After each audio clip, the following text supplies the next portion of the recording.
সকালটা খুব খারাপ ছিল, প্রচণ্ড শীতল হাওয়া, কুয়াশা আর মেঘলা আকাশ। চলুন রান্নাঘরে দেখে যাই। এখন বাজে বেলা 12টা। ওই যে মাথার উপরে সূর্য দেখা যাচ্ছে, এই সবে একটু সূর্যের আলো মাটিতে পড়লো, আর সকাল থেকে কুয়াশা অন্ধকার করে এসছে। চলুন দেখি রান্নাঘরে রান্না অনেকটা এগিয়ে নিয়েছি, কাটাকাটি করছি। সেই সাদা পায়রা আর কালো পায়রা দুটি সকালবেলা ধান খুঁটে খুঁটে খাচ্ছে।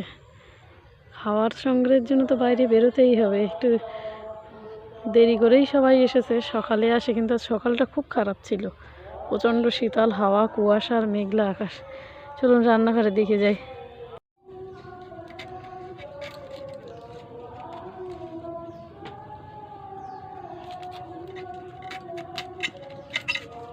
গাছ বেরিয়ে যাচ্ছে, কয়েকটা গাছওয়ালা পেঁয়াজ বসিয়েছি এর আগে। এই সময় পেঁয়াজ বসানোর সময় তো অনেকটাই গাছ বেরিয়ে গেছে পেঁয়াজ থেকে।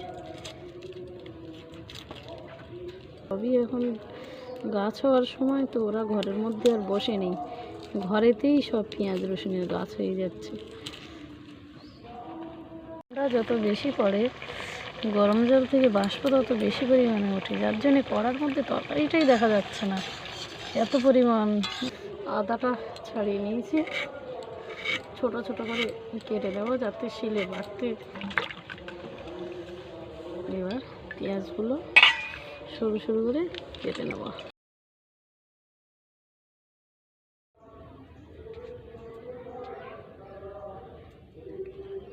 দেবো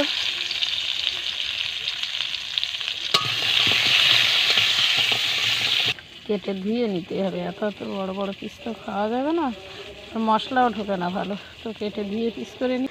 আর একটা শালিক পাখি এসছে, ওরাও এই শীতের মধ্যে তো এতটা বেরোতে পারে না, না শালিক দুটোই এসেছে। আসলে ভয়ে ভয়ে আগে কাছে আসছিল না, এখন চলে এসছে খাবারের খোঁজে। পাখিরা রোজ সকালে হানা দেয়, টুকটাক খাবার দিই বলে। কি সুন্দর দুটো বুলবুলি পাখি আর দুটো শালিক পাখি। বুলবুলিটা যেন বাচ্চা পাখি, হ্যাঁ জবথব হয়ে গেছে ঠান্ডায় সব।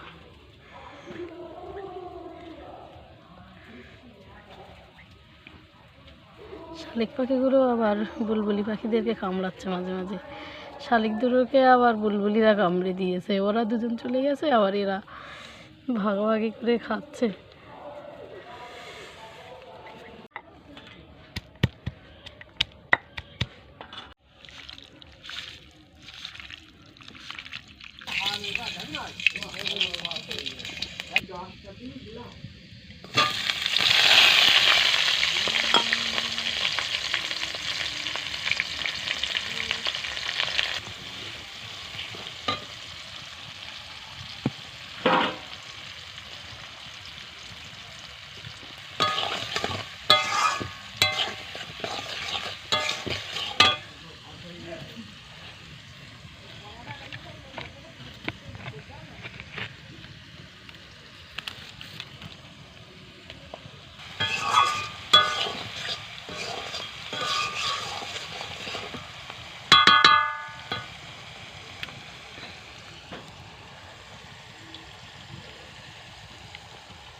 10,000 এখন কি করে দেবে?